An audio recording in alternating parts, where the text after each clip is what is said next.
so we thought what we would do is round up this year with a Gaming the System top 15 gifts for gamers for 2022. So I think we'll just do this in a sort of round robin. We'll just go and do one each, and we'll just keep on going until we've done our 5 each. Is that okay? Cool. So cool. Shall I kick off then? So one of my top gifts for gamers is a Secret Lab chair, gaming chair. That's not what this is, but this is also excellent. And I think a good gaming chair, we were just talking about the importance of posture, and I think a good gaming chair is really, really important, especially if you're going to spend a lot of time sitting at your PC. It is really important that we look after ourselves, even if we're spending lots of time gaming, especially when we're spending lots of time gaming. So yeah, good lumbar support and, the right height off the floor and away from the table and all of that things. But there's loads out there.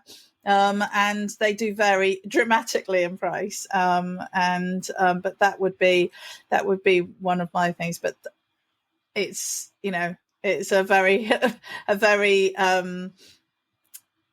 pie in the sky gift suggestion from me. Alex, do you want to go next? Okay. One of mine is a gaming headset, such as the one I'm wearing right now. Especially if you are the type of person who lives with a gamer and you don't want to hear what game they're playing, you could give them some lovely headphones and then only they could hear it. So that's the solution for you if you want. I mean, again, prices vary. And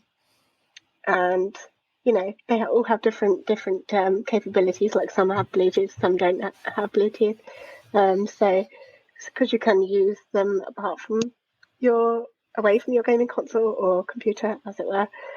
So really, you've got to think about the amount at which your gaming person or gamer is going to use your headset, whether they'll just be using it exclusively for gaming or outside. But it's definitely a key, well, not essential, but definitely an enhancement to a gaming experience that you could get, definitely. So that's one of mine.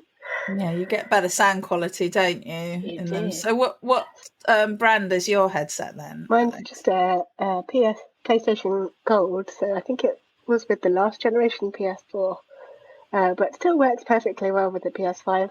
I didn't fancy shelling out however much it was for the PlayStation 5 compatible ones, because these work fine with the PS5.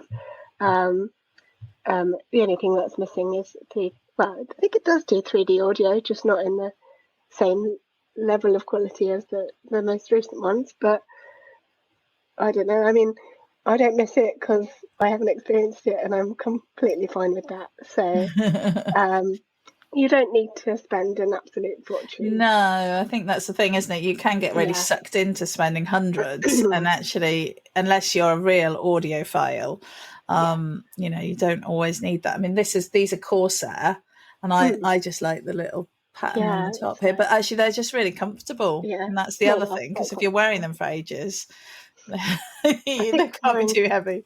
I got mine, I can't remember how many years ago it was now, but they were about £50. Which I'd say is sort of on the lower end of the spectrum. I'm not quite sure, but maybe.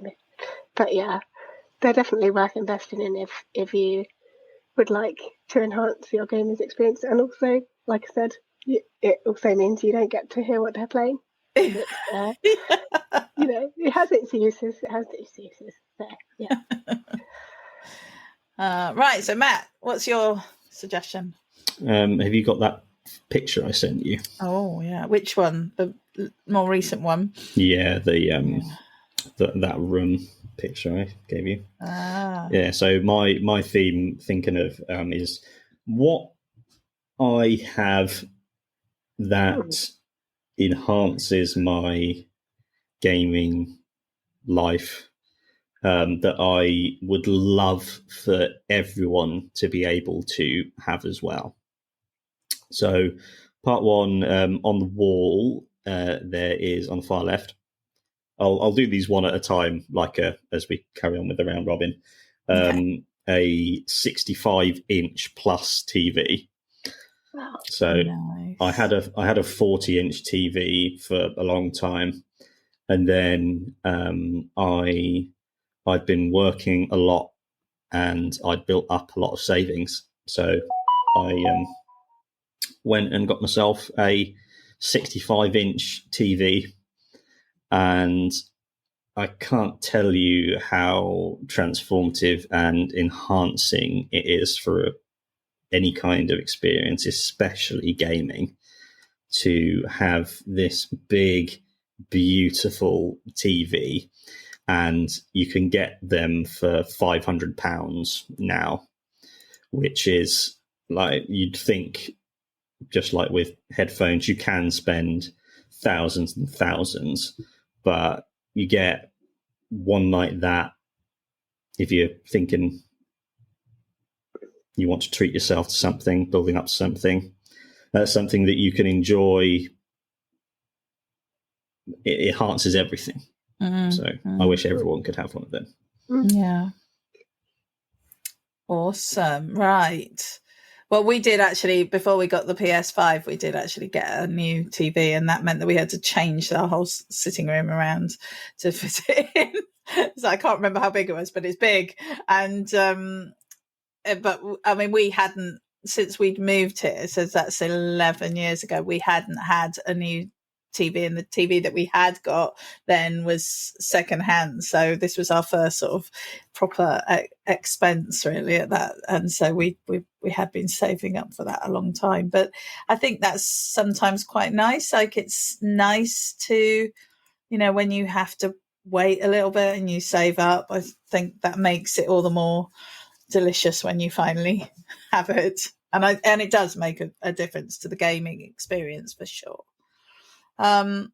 So I would say that my next suggestion would be a second controller for whichever your preferred console or gaming system is, because I think the gaming is better with more people, and this enables you to do that. And I got gifted last Christmas. I got gifted a second controller for the PS5, which is awesome. And it just means that we can, it's not a problem. It's not an argument over who gets to play. You can just find something that you both want to play. But I would say I would probably also add in a charging stand or something with that, because there is nothing worse than when the controllers run out of charge and you have to wait for them to charge up again because you can't sit close enough to the to the charger, and you can't. No. Anyway, so that would be my suggestion. Alex. Oh, sorry, you got me mid-yawn. Sorry. Definitely another one. I guess I've already mentioned this earlier in the podcast, but definitely a gaming-inspired cookbook is another one on my list, because it's just so fun and novel. And I have yet to buy one for myself, but I'm sure any attempts at recipes would be hilarious and awful, as they are in many of my attempts at recipes in the kitchen. No, they're not that bad, but I like to think of it. It's a fun challenge, and it's one that you can do with friends if you want it. I guess it's a very social thing, cooking, I think. So you could have like a gaming theme party and just invite all your friends over and have a fun time cooking. That would be a really cool way to utilize that gift, I think. Yeah. Gaming cookbooks, they exist. Yeah, I love this idea. Yeah. Okay, well, we're going to have to do an episode where we all cook something. We're going to have to now. I'm already plotting it. Okay, Matt, what's your second gift idea?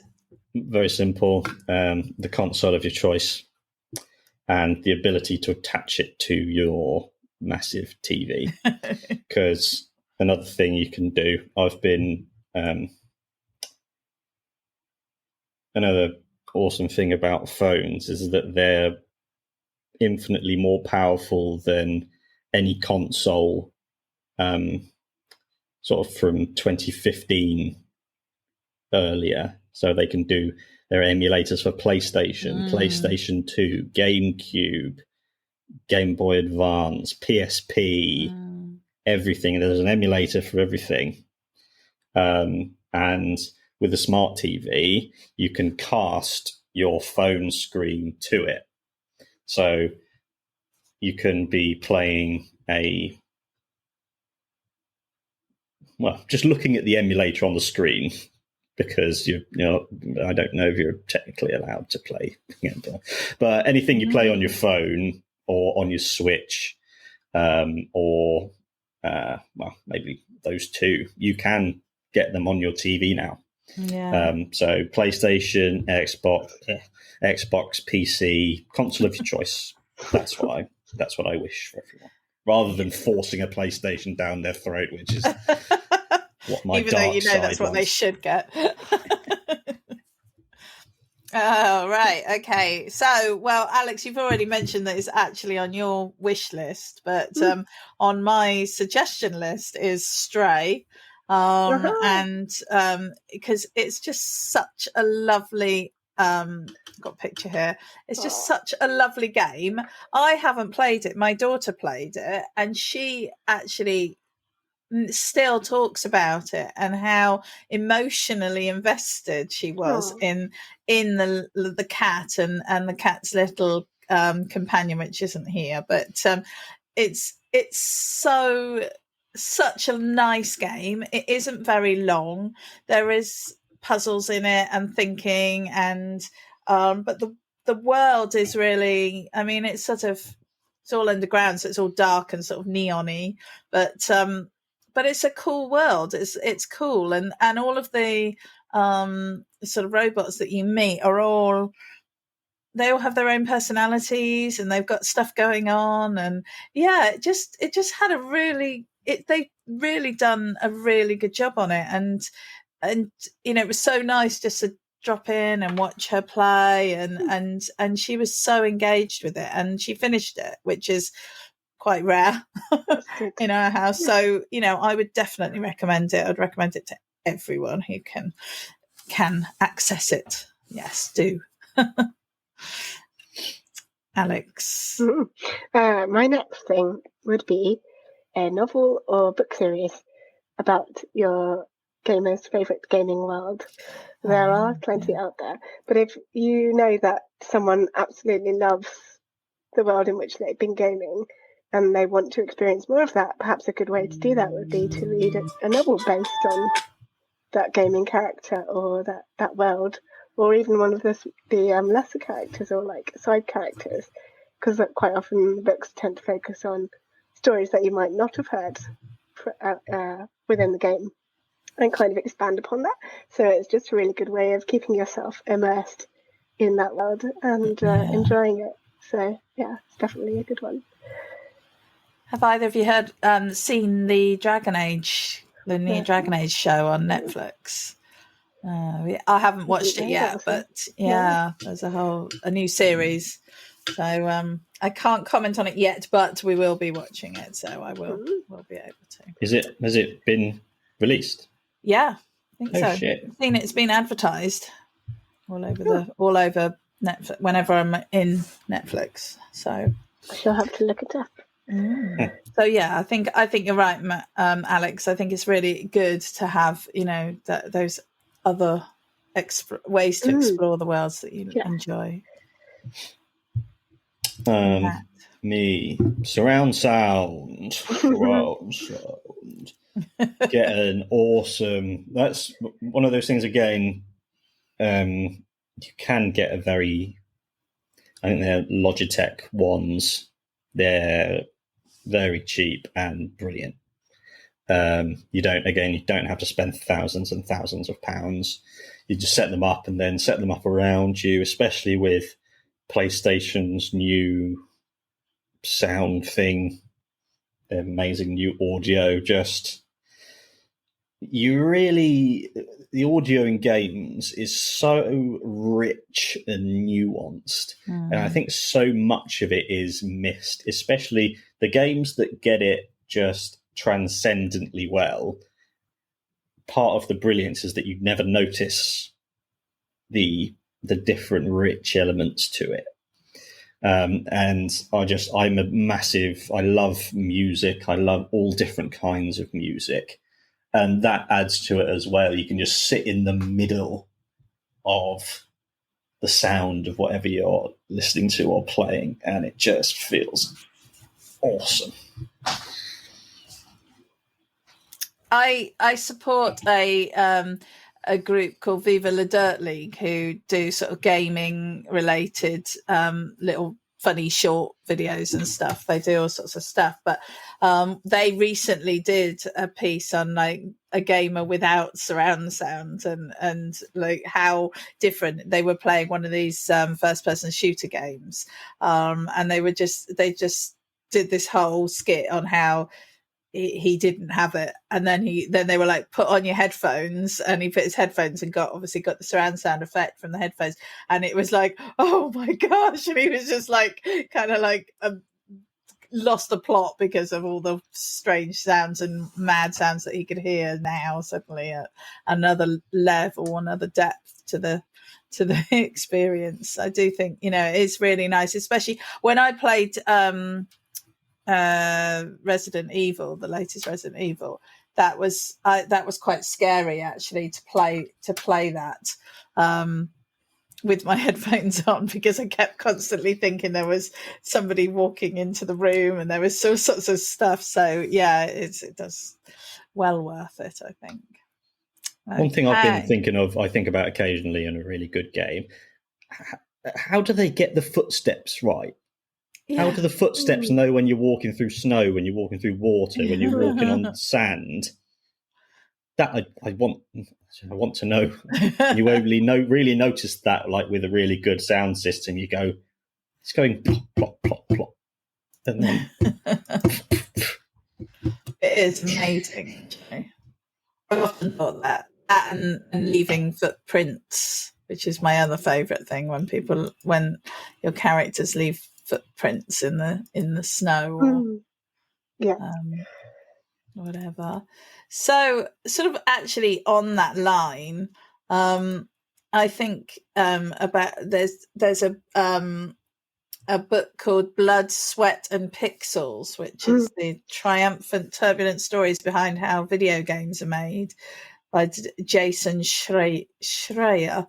And I think that this is a really fascinating look at, the behind the scenes development of games like Dragon Age and things like that. And I think, there are so many of us questions like you've just asked, Matt, that we're just, it really fascinating to just see what goes in to designing these things and to making these games. And we've talked a lot about the sorts of things that gaming companies could do to make their games more diverse or more inclusive, or to open them up to different audiences and to challenge some of our modern stereotypes. And I think, it's really interesting to have a look at the thought processes that do go into making these games. So that's my fourth suggestion. And Alex?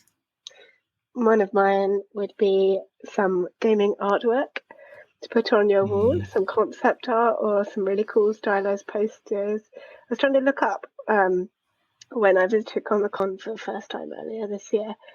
We found this really cool store that was selling these posters of all these different types of games, but they were all stylized like travel posters. I don't know if you know the type I mean. They were all like different colors, so they had like a color chart for each one.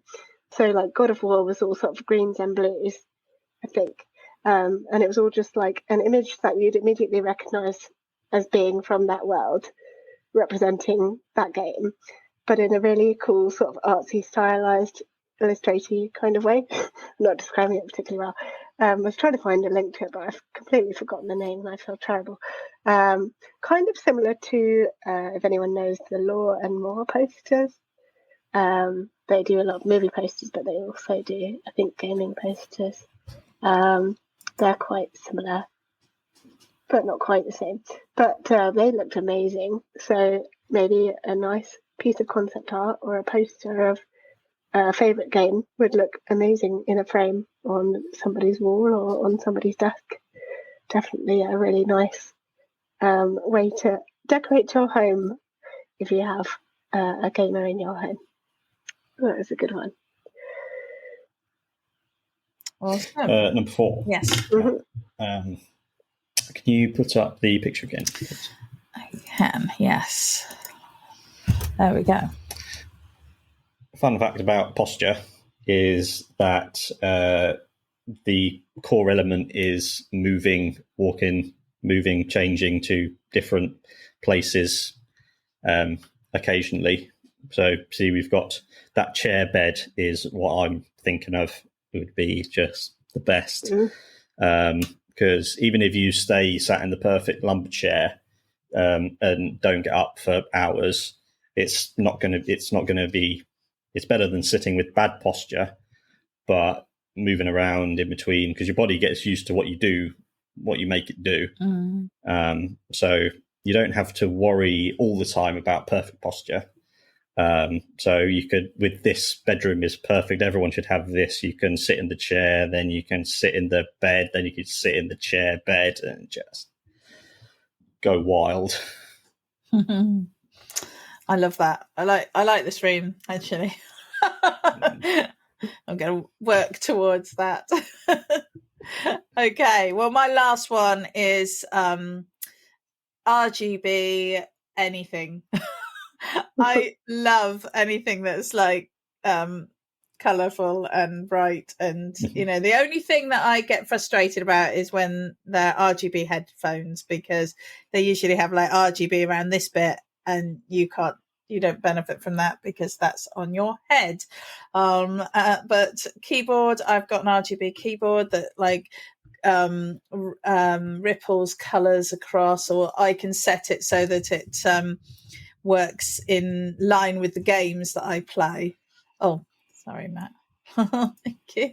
You can see us. That's in line with the colours. The colours actually represent the game. So sometimes, like if I go into, like I'm playing and I go into like a fiery area, the actual keyboard changes to red, or there's all different things like, so you can get lots of games that hook into these keyboards, and yeah, I just like anything that lights up like that. I like the RGB monitors and the any fancy lighting. So yeah, you can really get them.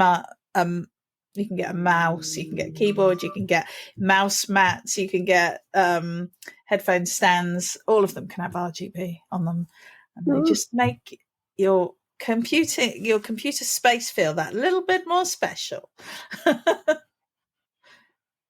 Alex, I think the last one on my list would be clothing or other clothing items that are inspired by games. So you could have a t-shirt with your favourite game or a quote from your favourite game on it. Like I have one that just says boy on it, and it's like the Greek omega for the O of boy, and the B looks a little bit like not quite a beta, but it's pointy and it's in the same font as like the God of War logo, and it's blue and blue. So I guess it was kind of hinting at Ragnarok before Ragnarok came, which was cool. But there's all sorts of different things you can get. You can get socks, hats, tops, anything really, even underwear, based on gaming characters and gaming worlds. So fun items of clothing where your gamer can profess their love for their game and show it publicly. It's a conversation starter as well, so it's useful in that regard. Find fellow gamers when you're out and about, and yeah, if people get the references on your shirts, then you know you've made a friend before you've even spoken. It's always a good one. Absolutely. Matt. And last, the best gift would be a feminist socialist utopia where instead of working 40 hours a week, 50 weeks a year, you get to follow your bliss without the economic pressure of having to work 2,000 hours a year, so that you can spend it with your family, spend it gaming, universal childcare so that you can have plenty of time to game, and